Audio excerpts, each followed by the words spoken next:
Welcome back बच्चों। Sample paper announce हो चुका है जिसमें आपके पास टेस्ट का पैटर्न भी है और आपका सिलेबस भी है, लेकिन अभी भी बहुत सारी कन्फ्यूजन्स हैं जो कि मैं यहाँ पर आपको जो आज डिटेल में क्लियर करने वाला हूँ।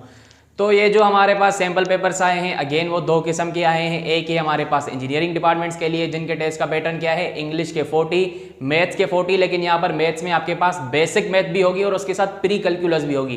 प्री कैलकुलस का मतलब होता है फर्स्ट ईयर इंटर की मैथ, उसके बेसिक्स कम से कम आपको आने चाहिए और 20 IQ के क्वेश्चंस होंगे। जनरल डिपार्टमेंट्स का जो टेस्ट का पैटर्न होगा वो होगा आपके पास 40 इंग्लिश, 40 मैथमेटिक्स। यहाँ पर मैथमेटिक्स में आपके पास जस्ट बेसिक मैथ होगी, प्री कैलकुलस नहीं होगी, और आपके पास होंगे 20 IQ के क्वेश्चंस। तो जस्ट डिफरेंस आ रहा है मैथमेटिक्स का, वो भी प्री कैलकुलस का। जो इंजीनियरिंग के हैं उनको फर्स्ट ईयर इंटर की मैथ आनी चाहिए, तभी जाके वो आगे चल के पहले सेमेस्टर में कैलकुलस वगैरह पढ़ रहे होते हैं तो उनको ये चीज़ आनी चाहिए। और जो जनरल डिपार्टमेंट्स हैं उनके पास प्री कैलकुलस नहीं है, तो यही जस्ट हमारा डिफरेंस है। अब मसला एक आता है कि सैंपल पेपर में कुछ लिखा हुआ है सिलेबस, कोचिंग वाले अपनी कर रहे हैं, आप पता नहीं अपनी क्या सेल्फ प्रिपरेशन कर रहे हो। एप्टीट्यूड कारवान सीरीज में कुछ लिखा हुआ है, यूट्यूब पर कुछ है, कोई क्या बता रहा है। तो इन सभी चीज़ों को टैकल करने के लिए मैंने यहाँ पर एक डिटेल में सिलेबस लिखा है और मैं आपको यह भी बताऊंगा कि इनमें से कौन कौन से टॉपिक्स इंपॉर्टेंट है, कौन कौन से चैप्टर में कौन कौन से टॉपिक्स पढ़ने चाहिए और कौन से साल में कौन से टेस्ट में कौन सा टॉपिक जो है वो काफ़ी डोमिनेट कर रहा था, मतलब कि सबसे ज़्यादा उस टॉपिक से क्वेश्चंस आ रहे थे। क्रैश में कुछ पढ़ा रहे हैं, क्रैश वाले बच्चे कह रहे हैं कि ये हमें नहीं पढ़ा रहे तो ये सिलेबस में है ही नहीं, जबकि ये उनकी गलत फहमी है। तो वो भी मैं आज दूर करूँगा। तो सबसे पहले डिस्कस करते हैं कि भाई सैम्पल पेपर का जो सिलेबस है, क्रैश का जो सिलेबस है, कोचिंग वालों का जो सिलेबस है, जो मेरा सिलेबस है, जो एप्टीट्यूड कारवान सीरीज में लिखा है या जो आप पढ़ रहे हो, उन सभी को कंक्लूड करके हम आखिर पढ़े क्या। एक तो बीच में बोर्ड एग्जाम्स आ गए हैं जो कि कबाब में हड्डी बन के हमारे पास रह रहे हैं, ये पता नहीं कब जाएंगे, तो आप जो है वो काफ़ी फ्री होके अच्छे से प्रिपरेशन कर पाओगे। और यहाँ पर जो भी मैं आपको चीज़ें बता रहा हूँ, ये सारी चीज़ें 10 दिन के अंदर भी हो सकती हैं, 15 दिन के अंदर भी हो सकती हैं, 20 दिन के अंदर भी हो सकती हैं, और अगर किसी को करना ही नहीं है तो ये पूरे साल में भी नहीं हो सकती। तो ये जो सिलेबस है कोई लंबा सिलेबस नहीं है, काफ़ी इजी वाला है। आपको ये डिफ़िकल्ट इसलिए लग रहा होता है क्योंकि आपका बेस जो है वो इतना स्ट्रॉन्ग नहीं है। हमें कभी भी जो है वो इंटीरियर इनमें 6 और 7 क्लास की मैथ्स को जो है वो इतना सीरियस लेके नहीं पढ़ाया गया। जस्ट हम जो है वो सिलेबस पर फोकस करते हैं, एक्सरसाइजेस पर फोकस करते हैं, जिसकी वजह से हमारी कॉन्सेप्चुअल स्टडी नहीं हो पाती। आजकल आप देखते हो कि भाई हर जगह चल रहा होता है a+b² में कहाँ यूज़ करूँ, कहाँ पढ़ूँ। ये जो टॉपिक है, ये जो फार्मूला है, ये आप जो है वो क्लास 6 में देखोगे, 7 में देखोगे तो वहाँ पर पूरी एक्सप्लेनेशन है कि भाई इसको कहाँ यूज़ करना है, कैसे यूज़ करना है, क्यों पढ़ रहे हैं। लेकिन हमें कभी टीचर्स ने बताया ही नहीं है, तो हम जो है वो ये रोना डाल रहे होते हैं कि भाई ये हम कहाँ करें। तो इस वजह से जो है वो हमारा बेस इतना स्ट्रॉन्ग ना होने की वजह से जो है वो बेसिक मैथ में हम काफ़ी वीक होते हैं। तो इसको स्ट्रॉन्ग करने के लिए अब हमारे पास ऑप्शन यही है, बेस प्रिपरेशन। कहाँ से करेंगे वो भी मैं आपको बता दूंगा। तो यहाँ पर मैंने सिलेबस लिखा है, वो मैं आपको बता देता हूँ 1 बाय 1, सब्जेक्ट बाय सब्जेक्ट। सबसे पहले बात करते हैं इंग्लिश के पोर्शन की। आप कोई भी टेस्ट देते हो वहां पर अगर इंग्लिश का पोर्शन है तो यही टॉपिक्स होते हैं।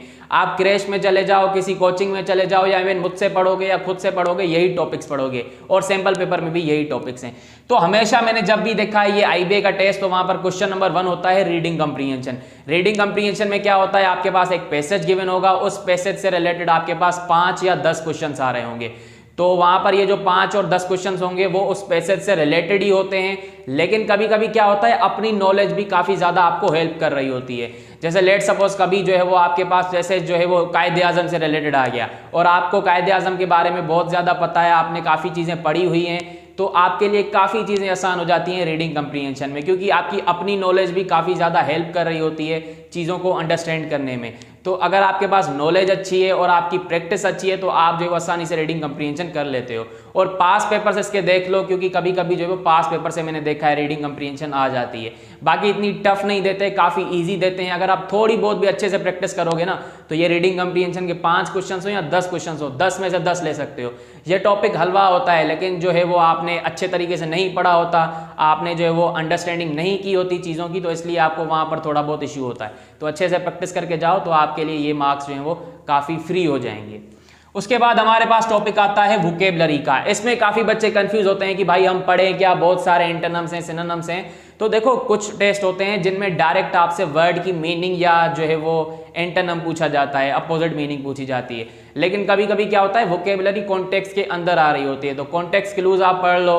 बाकी अगर थोड़ी बहुत भी आपकी वोकेबलरी है तो वो आपको जो है वो आसान वाली ही देते हैं। उनको भी पता है कि भाई ये 10 जो क्वेश्चन हम देंगे एंटोनिम और सिनोनिम, अगर हम ऐसे क्वेश्चन दें तो 10 में से सारे बच्चों के 0 भी आ सकते हैं, क्योंकि वोकेबलरी इतनी ज़्यादा एनहेंस्ड है।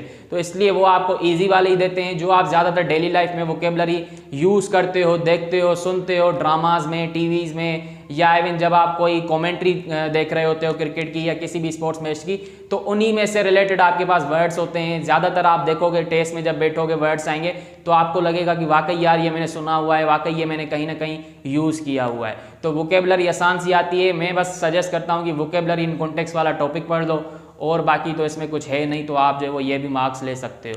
और अगर आप देखो तो लास्ट ईयर काफ़ी ज़्यादा जो है वो आसान वाली वोकेबलरी आई थी। सब्जेक्ट वर्ब एग्रीमेंट आता है हमारे पास। सब्जेक्ट वर्ब एग्रीमेंट के 5 क्वेश्चन आ रहे होते हैं और बड़ा आसान है ये। 5 मार्क्स तो आप 5 में से 5 ले सकते हो। कैसे भाई, आप इसके 25 रूल्स हैं वो पढ़ लो, आपकी आसानी से सब्जेक्ट वर्ब एग्रीमेंट क्लियर हो जाएगी।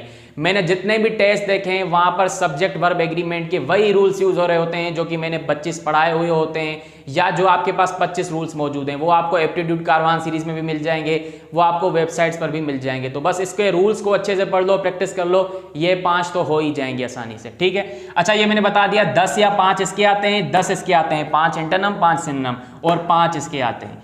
उसके बाद है प्रेपोजिशंस, ये भी 5 क्वेश्चंस आते हैं। कुछ प्रेपोजिशन फिक्स्ड होते हैं, मतलब कि कुछ वर्ड्स ऐसे होते हैं जिसके साथ प्रेपोजिशन हमेशा वही लगता है, चाहे वो किसी भी कंडीशन में यूज्ड हो। और कुछ कंडीशनल होते हैं कि भाई अगर ये चीज़ यहाँ पर यूज हो रही है तो प्रेपोजिशन ये होगा वो होगा।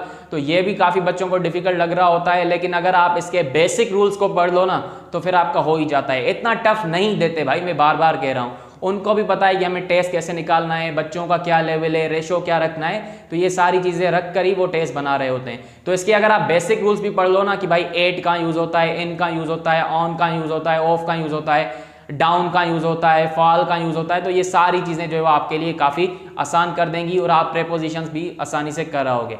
बाकी वहां पर जो प्रेपोजिशंस होंगे वो इतने टफ भी नहीं होंगे, कॉन्टेक्चुअल होंगे, तो आप जो है आसानी से आंसर कर पाओगे। बस हमें क्या चाहिए, इसकी प्रैक्टिस चाहिए। प्रैक्टिस कहाँ से करेंगे, एप्टीट्यूड कारवान सीरीज में बहुत अच्छे मैंने देखे हैं प्रेपोजिशंस हैं, रूल्स भी लिखे हुए हैं, तो वहां पर आप जो है वो इसकी प्रैक्टिस कर सकते हो।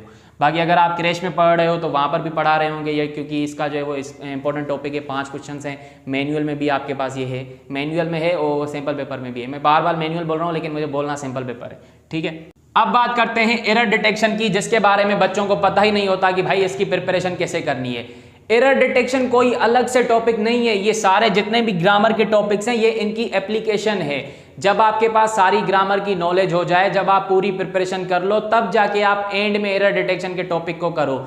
एरर डिटेक्शन के आपको एमसीक्यूज करने होते हैं, जिसमें आपको देखना होता है कोई भी सेंटेंस लिखा है उसमें एरर क्या है, तो वो आपको तभी पता चलेगा जब आपके पास इन सारे टॉपिक्स की नॉलेज होगी।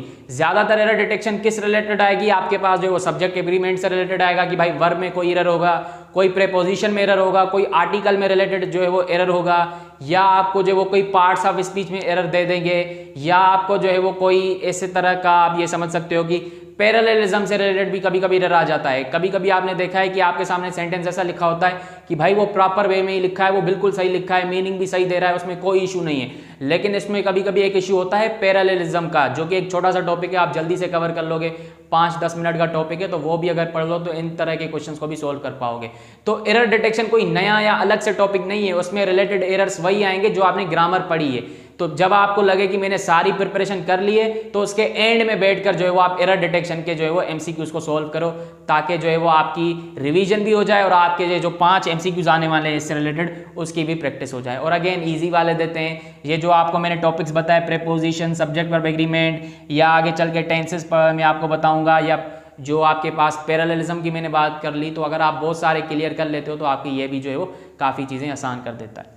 उसके बाद हमारे पास है टेंसेस। इसका जो आपके पास एमसीक्यूज आते हैं, 5 क्वेश्चंस आते हैं अगेन इसके, और इसमें जस्ट आपसे पूछा जाता है कि ये जो मैंने सेंटेंस लिखा है इसमें टेंस कौन सा यूज्ड है, ये सेंटेंस मैंने प्रेजेंट में लिखा है, पास्ट में लिखा है या फ्यूचर में लिखा है। तो आप यही पढ़ के जाओ कि भाई प्रेजेंट टेंस क्या होता है, आपको हेल्पिंग वर्ब्स पता होने चाहिए, मेन वर्ब्स का यूज पता होना चाहिए, तो आप अच्छे से आइडेंटिफाई कर पाओगे कि भाई ये कौन सा टेंस है।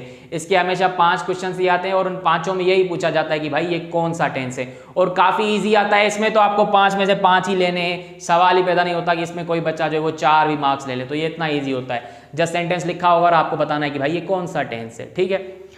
अब यहां पर मैं आपको पैटर्न बता दूं तो इसके देखो रीडिंग कंप्रीहेंशन के 10 आते हैं, वोकेबलरी के 10 आते हैं, इसके 5 आएंगे, इसके 5 आएंगे, इसके 5 आएंगे, इसके 5 आएंगे, तो टोटल कितने हो गए 10, 20, 30, 40 का पेपर हो गया। लेकिन कभी कभी क्या होता है रीडिंग कंप्रीहेंशन आपके पास 5 आ जाते हैं। अब यहां से जो 5 बच गए वो इन सारे टॉपिक्स का मिक्सचर होता है। कभी कभी आपके पास वॉइस से रिलेटेड आ जाएगा, वॉइस का मतलब होता है एक्टिव पैसिव, नरेशन में डायरेक्ट स्पीच इनडायरेक्ट स्पीच हो सकती है, आर्टिकल से रिलेटेड जो है आपके पास एमसीक्यूज आ रहे होते हैं, पेयर वर्ड्स आ रहे होते हैं जिसमें होमोफोन्स वगैरह आ जाते हैं, ईडियम्स कभी कभी आ जाते हैं, सब्स्टिट्यूशन आ जाती है, वन वर्ड सब्स्टिट्यूशन जिसको हम बोलते हैं, और कभी कभी यहाँ पर जो पार्ट्स ऑफ स्पीच से रिलेटेड देते हैं कि आपको वर्ड दे देंगे और पूछेंगे कि भाई ये कौन सा पार्ट्स ऑफ स्पीच है। तो कभी कभी इस तरह का पैटर्न भी आ जाता है। और अगर आपके ये टॉपिक्स भी क्लियर हैं तो आपकी एरर डिटेक्शन में मजीद हेल्प हो जाएगी, क्योंकि कभी कभी एरर एक्टिव पैसिव से रिलेटेड हो सकता है, कभी डायरेक्ट स्पीच में लिखा आ सकता है, इनडायरेक्ट स्पीच में लिखा आ सकता है, तो किसी तरह का भी एरर आ सकता है, लेकिन होगा इन्हीं टॉपिक से रिलेटेड। तो मैंने आपको टेस्ट का पैटर्न भी क्लियर करके बता दिया कैसे आपके पास 40 क्वेश्चंस का जो है वो ये पोर्शन आना है। तो अब अगर आप फिर भी प्रिपरेशन अच्छे से नहीं करते और यहाँ पर जो है वो आप इन चीज़ों को फॉलो नहीं करते तो फिर मैं इससे ज़्यादा क्या ही कर सकता हूँ। और हमेशा एक चीज़ याद रखो, आप कहीं भी पढ़ रहे हो, आप क्रैश में पढ़ रहे हो, आप मुझसे पढ़ रहे हो, आप किसी और कोचिंग में पढ़ रहे हो या खुद से पढ़ रहे हो, कम से कम चीज़ों को फॉलो कर लिया करो। अगर आपको कोई बता रहा है, आप कहीं पढ़ रहे हो, वो आपको कह रहे हैं कि भाई आपको यही चीज़ें पढ़नी है, तो कम से कम उनको फॉलो किया करो। ये नहीं कि सर वो टीचर ये पढ़ा रहा है, क्रैश में ये पढ़ा रहे हैं, आप ये कर रहे हैं, ये मैंने सुना है, ऐसा नहीं होगा। तो इस तरह की चीज़ों में मत पढ़ो, जहाँ भी पढ़ रहे हो, जिससे भी पढ़ रहे हो उसको फॉलो करो।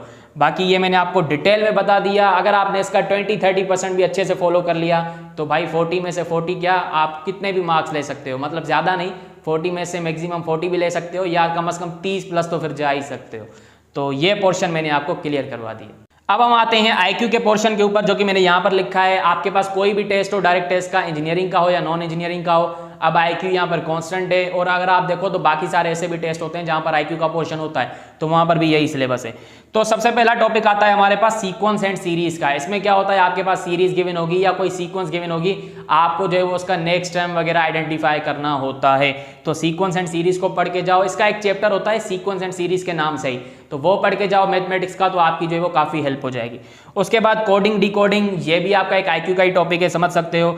ब्लड रिलेशन, जिसमें आपको जो है वो मामा चाचा ये वगैरह कर रहे होंगे और आपसे जो है वो कोई ना कोई रिलेशन पूछ रहे होंगे डिफरेंट अंदाज में, तो ये भी मैंने देखा है, कम से कम एक आ रहा होता है। कोडिंग डिकोडिंग से मैंने कभी डायरेक्ट टेस्ट में नहीं देखा, लेकिन अभी जो है वो हो सकता है आ जाए। पजल्स आपके पास जो है वो कुछ भी आ सकती हैं, पजल्स तो आप समझ सकते हो क्या हो सकती हैं। आड वन आउट में क्या होता है, आपको जो है वो कुछ ऑप्शंस दिए जाएंगे और पूछा जाएगा कि भाई इनमें से कौन सा ऑप्शन बाकियों से डिफरेंट है, तो ये ऑड वन आउट होता है। डायरेक्शन से रिलेटेड क्वेश्चंस आते हैं, ये मैंने देखा है ज़्यादातर एक तो कम से कम आ ही जाता है। उसके अलावा फिगर्स बहुत ज़्यादा देते हैं, ये फिगर्स से रिलेटेड काफ़ी क्वेश्चंस होते हैं जिसमें आपके पास ट्रिकी जो है वो चीज़ें हो रही होती हैं। इतनी आईक्यू भी टफ नहीं होती कि आप जो वो कर ही ना पाओ, कम से कम आप 50-60% कर ही लेते हो, वो कोई भी आईक्यू निकालते हैं, तो ये आप कर लेना। और उसके अलावा आईक्यू के बहुत सारे टॉपिक्स हैं जो कि मैंने यहाँ पर नहीं लिखे। आईक्यू में कुछ भी हो सकता है ना, तो आप उसको फॉलो करो। आप कोई जाके जो वो यूट्यूब पर या गूगल पर लिखोगे आईक्यू से रिलेटेड क्वेश्चन, तो वहाँ पर बहुत सारे आ जाएंगे, तो बस उन क्वेश्चंस को ही फॉलो करो। देन आप टॉपिक बाय टॉपिक उनको हाईलाइट करके प्रैक्टिस करके जाओ, तो यही आपका आईक्यू का पोर्शन हो जाएगा। और इसमें 20 मार्क्स हैं। कभी कभी होता है कि भाई ये 20 का है लेट सपोज, तो 20 में से इंसान अगर कोई अच्छे से अच्छी प्रिपरेशन करके जाए और फुल करके जाए, मतलब कि सही करके आए सारे, तो 20 आ सकते हैं। लेकिन अगर आप थोड़ा बहुत भी इसको पढ़ के जाओ तो कम से कम आप 10 to 15 में रहोगे, तो आपके लिए स्कोर काफ़ी अच्छा होगा, इतना बुरा नहीं होगा, सही है। बाकी अगर ज़्यादा पढ़ोगे तो ज़्यादा मार्क्स आ ही जाती हैं, क्योंकि मेहनत का भी एक फल होता है कुदरत की तरफ से। अब याद रखो, इंजीनियरिंग के डिपार्टमेंट्स हो या नॉन इंजीनियरिंग के डिपार्टमेंट्स हो, या आप किसी और टेस्ट की तैयारी कर रहे हो जहां पर ये दो पोर्शंस हैं, तो ये दोनों कांस्टेंट हैं, यही सिलेबस है, इसके अलावा और कुछ नहीं आना। और मैंने आपको बहुत अच्छे वे से बताया, अगर आप इसको अच्छे से फॉलो करते हो तो आप अच्छे मार्क्स सिक्योर कर सकते हो, ठीक है। अब हम आते हैं मैथमेटिक्स के पोर्शन के ऊपर, जिसमें आपको 40 आउट ऑफ 40 लेने हैं किसी भी तरह। यहाँ पर कोई भी कॉन्टेक्चुअल स्टडी नहीं है, कोई लॉजिक नहीं है, कोई मेमोराइजेशन नहीं है, कोई रटाफिकेशन नहीं है। आप आसानी से इन टॉपिक्स के ऊपर प्रैक्टिस करके 40 आउट ऑफ 40 ले सकते हो। अब कुछ बच्चे कहेंगे यहाँ पर बहुत सारे चैप्टर्स ऐसे लिखे हुए हैं मैंने जो क्रैश में नहीं है या जो सैंपल पेपर है उसमें नहीं है या हमें नहीं पढ़ा रहे। तो भाई ये मैंने वही चीज़ें लिखी है जो डायरेक्ट टेस्ट का एक्चुअल सिलेबस है। अगर आप किसी वाकई में ऐसे बंदे से पूछोगे कि भाई हमें डायरेक्ट टेस्ट देनी है और हमने ये टॉपिक्स पढ़े हैं, तो वो आपको कहेगा कि भाई आप इस पोर्शन में जो 40 आउट ऑफ 40 ले जाओगे आसानी से। तो मैंने बाकायदा अच्छे से सिलेबस बनाया हुआ है और ये मैंने चैप्टर्स के नाम लिखे हैं, टॉपिक्स नहीं लिखे। तो मैं आपको हर चैप्टर के इंपॉर्टेंट टॉपिक्स भी बता देता हूँ। बेसिक्स ऑफ मैथ में आपको क्या पढ़ना है, पहला चैप्टर है ये। इसमें आपको सबसे पहले ये पता होना चाहिए फैक्टर क्या होता है, मल्टीपल क्या होता है। एक छोटा सा टॉपिक है एब्सोल्यूट वैल्यू, 5 मिनट्स का टॉपिक है, ये बच्चों को आ ही नहीं रहा होता, तो ये आपको लाजमी पढ़ना है। इसकी प्रॉपर्टीज पढ़नी है। एब्सोल्यूट वैल्यू एक छोटी सी मशीन है, जस्ट आपको वो चलानी है। उसके बाद इसमें आपको रियल नंबर सिस्टम पता होना चाहिए। इससे रिलेटेड मैंने एक लेक्चर भी अपलोड किया हुआ है अपने चैनल पर, वहां पर जाके देख सकते हो और डिटेल में किया हुआ है। गारंटी है इस तरह का कोई और कहीं नहीं मिलेगा, तो वो आप देख सकते हो। और उसके अलावा आपको रियल नंबर की प्रॉपर्टीज पता होनी चाहिए, जो कि 25 प्रॉपर्टीज हैं। एक इक्वालिटीज में आती हैं, कुछ इनइक्वालिटीज में आती हैं, तो ये प्रॉपर्टीज आपको पता होनी चाहिए। कभी कभी नाम पूछ लेते हैं, कभी कभी काम पूछ लेते हैं। इवन ऑड की कुछ प्रॉपर्टीज पता होनी चाहिए आपको। रेशनल और इरेशनल की प्रॉपर्टीज पता होनी चाहिए। आपको ये पता होना चाहिए कि दो रेशनल नंबर्स के दरमियान कैसे रेशनल नंबर को फाइंड कर सकते हैं, ठीक है। इसमें आपको ऑर्डर पता होना चाहिए, असेंडिंग डिसेंडिंग ऑर्डर क्या होता है। तो बेसिक्स ऑफ मैथ में यही चीजें आ जाती हैं, सही है। बाकी कुछ एक्स्ट्रा टॉपिक्स भी होते हैं, जैसे इंटरवल नोटेशन हो गया, फैक्टोरियल नोटेशन हो गया। ये भी छोटे से टॉपिक्स हैं, लेकिन अगर आप इनको स्किप करना चाहो तो कर सकते हो। दूसरा चैप्टर हमारे पास है एक्सपोनेंट्स एंड रूट्स। इसमें क्या आ जाते हैं, आपको एक्सपोनेंट्स के लॉज पढ़ने हैं, इनकी प्रॉपर्टीज पढ़नी है। आपको यहाँ पर रूट्स के लॉज पढ़ने हैं, इनकी प्रॉपर्टीज पढ़नी है। कुछ बेसिक रूट्स के जो है वो आपको आंसर्स पता होने चाहिए, कुछ एक्सपोनेंट्स पता होने चाहिए। और आपको जो है वो यहाँ पर साइंटिफिक नोटेशन पढ़नी है। यूनिट डिजिट काफ़ी दफ़ा मैंने सुना हुआ है लेकिन कभी इतना देखा नहीं है, तो आ भी सकता है, तो यूनिट डिजिट को आपको पढ़ना चाहिए। और इसमें मैंने देखा है इनफाइनाइट रूट्स भी पढ़ा रहे होते हैं, मैं खुद भी पढ़ाता हूँ, लेकिन वो इतना आता नहीं है। बस आपको बेसिक वाला पता होना चाहिए, जो रूट के अंदर बस लिखा होता है तो वही आंसर आता है, वो वाला बस पता होना चाहिए। बाकी इतना इनफाइनाइट रूट्स में वो टफ वाले नहीं आते। बेसिक पोर्शन यहाँ से आता है, बस आपको जो है वो इक्वेटिंग करनी आनी चाहिए कि हम कैसे किसी भी तरह के एक्सपोनेंट में अगर अननोन आ रहा है तो उसकी वैल्यू कैसे फाइंड आउट कर सकते हैं। तो ये कम से कम आपको इस पोर्शन से आना चाहिए, ठीक है। उसके बाद हमारे पास है लोगैरिथम्स। ये मुझे किसी क्रैश के बच्चे ने कहा कि भाई हमारे मैनुअल में नहीं है और हमें टीचर ने कहा कि ये नहीं आएगा। तो भाई यही सेम बात, यही सेम टीचर ने लास्ट ईयर भी की थी, लेकिन लास्ट ईयर 2 क्वेश्चंस आ गए थे। और याद रखो लोगैरिथम में आपके पास इजी वाले क्वेश्चंस आते हैं। जस्ट आपको यहाँ पर क्या पढ़ना है कि हमें x की कैसे वैल्यू निकालनी है, कोई भी अननोन हो, और हमें जो वो इसके जस्ट लॉज आने चाहिए, जो इसकी 3-4 लॉज हैं, प्रॉपर्टीज हैं, वही आपको पता होनी चाहिए। बस आपका लोगैरिथम हो जाएगा, ठीक है। आपके पास जो अननोन है वो आर्ग्यूमेंट में हो या बेस में हो या लॉग का पूरा आंसर हो, उसके आपको आंसर्स पता होने चाहिए, उसको कैसे फाइंड आउट करना है वो आपको पता होना चाहिए। बाकी इतना टफ वाले क्वेश्चन इसमें नहीं आते, जस्ट बेसिक रूल्स पढ़ लो। उसके बाद हमारे पास आता है अलजबरा। अलजबरा में आपको जो है वो पॉलिनोमियल के बारे में पता होना चाहिए, आपको एक्सप्रेशंस के बारे में पता होना चाहिए, आपको बेसिक टर्मिनोलॉजीज पता होनी चाहिए, आपको डिग्री कैसे निकालनी है किसी भी एक्सप्रेशन की, किसी भी पॉलिनोमियल की, वो पता होनी चाहिए। लीनियर इक्वेशंस के बारे में पता होना चाहिए, क्वाड्रेटिक इक्वेशंस के बारे में पता होना चाहिए, फैक्टराइजेशन कैसे करते हैं, ऑपरेशंस आपको लगाने आने चाहिए एक्सप्रेशंस के ऊपर, ऐड कैसे करते हैं, सबट्रैक्ट कैसे करते हैं, मल्टीप्लाई कैसे करते हैं, डिवाइड कैसे करते हैं, रिमाइंडर थ्योरम के बारे में आपको पता होना चाहिए, आपको जो है वो अलजेब्रिक आइडेंटिटीज आनी चाहिए। तो ये सारी चीज़ें आपकी ऑलमोस्ट अलजेब्रा से आती हैं। और कभी कभी एब्सोल्यूट वैल्यू से रिलेटेड भी इक्वेशंस आ जाती हैं, लास्ट ईयर उसका एक क्वेश्चन आया था, ठीक है। तो ये आप अलजेब्रा में से पढ़ लेना। उसके अलावा आपके पास जो है वो फ्रैक्शंस एंड डेसिमल्स हैं। फ्रैक्शंस में आपको वर्ड प्रॉब्लम्स आने चाहिए, डेसिमल के, फ्रैक्शंस के। आपको कन्वर्शन आनी चाहिए कि फ्रैक्शन से डेसिमल में कैसे जाते हैं, डेसिमल से फ्रैक्शन में कैसे जाते हैं। फ्रैक्शन के टाइप पढ़ लेना, इक्विवेलेंट फ्रैक्शन कैसे निकालते हैं, यूनिट फ्रैक्शन क्या होता है, कॉम्प्लेक्स फ्रैक्शन क्या होता है, उसको सॉल्व कैसे करते हैं, ऐड सबट्रैक्ट मल्टीप्लाई डिवाइड कैसे करते हैं फ्रैक्शंस को, डेसिमल्स को। डेसिमल्स में आपको ये भी पता होना चाहिए कि टर्मिनेटिंग के ऊपर कैसे ऑपरेशंस लगाते हैं, नॉन टर्मिनेटिंग रिकरिंग के ऊपर कैसे हम ऑपरेशंस लगाते हैं, उनको कैसे ऐड या सबट्रैक्ट करते हैं, उनको कन्वर्ट कैसे करते हैं फ्रैक्शन में, ये भी आपको पता होना चाहिए, ठीक है। बाकी फ्रैक्शंस की कुछ जो है वो एमसीक्यू से रिलेटेड इंपॉर्टेंट पॉइंट्स हैं, वो आप देख सकते हो। मेरे चैनल पर एक पूरी प्लेलिस्ट जो है वो अवेलेबल है, जो कि सारी वर्ड प्रॉब्लम्स के ऊपर है, फ्रैक्शन, परसेंटेजेस डिटेल में मैंने करवाई हुई है, तो वो आप देख सकते हो, ठीक है। उसके बाद हमारे पास है परसेंटेजेस। अगेन यहाँ पर जो है वो परसेंटेजेस में आपको जो है वो कुछ फार्मूले मिलेंगे। प्रॉफिट लॉस आपको पढ़ना है, डिस्काउंट को पढ़ना है। लास्ट ईयर आपको मैं बताऊं 50% टेस्ट यही था, परसेंटेजेस, जिसमें जस्ट परसेंटेजेस थे, प्रॉफिट लॉस था, डिस्काउंट था, यही चीज़ें थी और कुछ भी नहीं था। और सिंपली दो स्टेप वाले जो है वो उसके आंसर्स थे, जब जस्ट आपको जो वो मल्टीप्लाई डिवाइड करके आंसर निकालने होते थे। तो जस्ट आपको कॉन्सेप्ट ही पढ़ना है, आपको जो वो क्वेश्चंस आ जाएंगे। परसेंटेजेस में आपको इंक्रीज, डिक्रीज, डिफरेंस, ये सारे फार्मूले वगैरह पता होने चाहिए, ठीक है। उसके बाद हमारे पास है वेरिएशंस। इसके बारे में बच्चों को ना पढ़ाया जाता है, ना कभी बच्चों को पता होता है। ये मैंने लास्ट ईयर करवाया था और सबने कहा था कि भाई ये क्या एक्स्ट्रा पढ़ा रहे हो, और जब वो टेस्ट में बैठे थे तो भाई टेस्ट में वो एक क्वेश्चन आया था। तो वेरिएशन से रिलेटेड भी मैंने जो वो लेक्चर अपलोड किया हुआ है प्लेलिस्ट में, वो आप देख सकते हो। तो ये भी आपको पता होना चाहिए, कभी कभी इसका क्वेश्चन आ जाता है। अगर उनको टेस्ट ईजी बनानी होगी तो वो इससे रिलेटेड तो क्वेश्चन देंगे ही देंगे, क्योंकि इससे ईजी क्या ही हो सकता है। उसके बाद है रेशियो प्रोपोर्शन। इसके वर्ड प्रॉब्लम्स आपको पता होने चाहिए, इसके टाइप्स आपको पता होने चाहिए, कुछ टेक्निकल क्वेश्चंस होते हैं वो भी आपको पता होने चाहिए रेशियो प्रोपोर्शन में, ठीक है।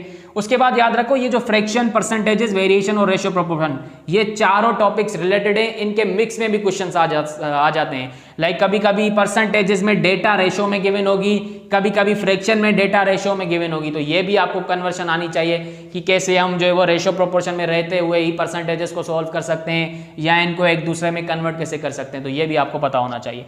उसके बाद है एज के प्रॉब्लम्स आपको आने चाहिए। अगर आपको अलजेब्रिक ट्रांसलेशंस आती हैं तो आप एज के प्रॉब्लम्स आसानी से कर लेते हो, और आईक्यू में भी एज के प्रॉब्लम्स आ रहे होते हैं, तो आपको जो है वो दोनों साइड कवरेज करनी पड़ेगी। एक साइड ही कर लोगे तो दोनों साइड हो जाएगा ना। तो एज के प्रॉब्लम्स आते हैं। लास्ट ईयर मैंने जो है वो इसके 2 क्वेश्चंस देखे, 2 नहीं 3 देखे थे, और वो तीनों मैंने करवाए हुए हैं यूट्यूब पर। जो आए हुए थे, जो मैंने करवाए थे वही उससे रिलेटेड आए थे, डेटा चेंज थी। तो ये भी मैंने डिटेल में ट्रांसलेशंस और एज प्रॉब्लम्स का लेक्चर अपलोड किया हुआ है, प्लेलिस्ट में देख सकते हो, ठीक है। उसके बाद है मिक्स में वर्ड प्रॉब्लम्स। इसको मिसलिनियस वर्ड प्रॉब्लम्स भी कह सकते हो या वर्ड प्रॉब्लम्स भी कह सकते हो। इसमें क्या होता है, आपको तकरीबन हर टॉपिक का वर्ड प्रॉब्लम फिर भी आना चाहिए। लाइक मिक्सचर का वर्ड प्रॉब्लम, टैंक का वर्ड प्रॉब्लम, वर्क का क्या बोलते हैं वर्ड प्रॉब्लम। उसके बाद क्या होता है, स्पीड का वर्ड प्रॉब्लम, बैंकिंग सिस्टम का word problem, simple interest, compound interest, तो इससे रिलेटेड आ रहे होते हैं, सही है। उसके बाद है इंफॉर्मेशन हैंडलिंग। इसको हम स्टैटिक्स बोलते हैं, सही है। ये कोई नया चैप्टर नहीं है, ये हमेशा मैंने जो है वो नाम इंफॉर्मेशन हैंडलिंग ही दिया होता है। इसमें बेसिकली क्या होता है, आप स्टेट्स के बारे में पढ़ रहे होते हो। वो हम क्यों पढ़ रहे होते हैं, किसी बहुत बड़ी डेटा को जो है वो शॉर्ट ग्राफ में समराइज करने के लिए या टेबल में समराइज करने के लिए।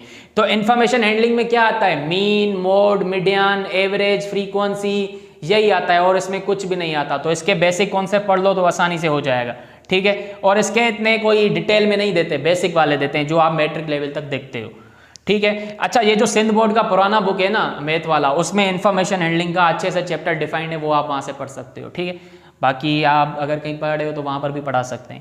उसके बाद है ज्योमेट्री, एंगल्स। ज्योमेट्री से रिलेटेड जो एंगल्स वाले पोर्शन है वो मैंने अपलोड किए हुए हैं अपनी प्लेलिस्ट में। बाकी इसका जो वर्ड प्रॉब्लम का पोर्शन है वो भी आप कर सकते हो अगर आपको इसके फार्मूले पता है। एरिया पता होनी चाहिए, सर्किल की, स्क्वायर की, रेक्टेंगल की, कुछ शेप से रिलेटेड आपको फार्मूले पता होने चाहिए, एरिया के, पेरीमीटर के, या जो है आपको डायगोनल क्या होता है, ये सारी चीज़ें आपको पता होनी चाहिए, ठीक है। और एंगल्स भी आप जो है वो फाइंड करना सीख लो। मैंने जो है ऑलरेडी काफ़ी डिटेल में अच्छे से लेक्चर बनाया हुआ है, अपलोड भी किया हुआ है प्लेलिस्ट में, लास्ट ईयर मैंने पढ़ाया था, ठीक है। और 2022 में जो है वो 50% ज्योमेट्री एंगल्स ही आई थी, ठीक है। हो सकता है इस दफ़ा भी आ जाए क्योंकि सैम्पल पेपर में उन्होंने क्वेश्चन वो दिया हुआ है। उसके बाद है सेट। सेट से रिलेटेड आपको बस पढ़ना है, ये तो फर्स्ट ईयर इंटर में भी है, मैट्रिक में भी है।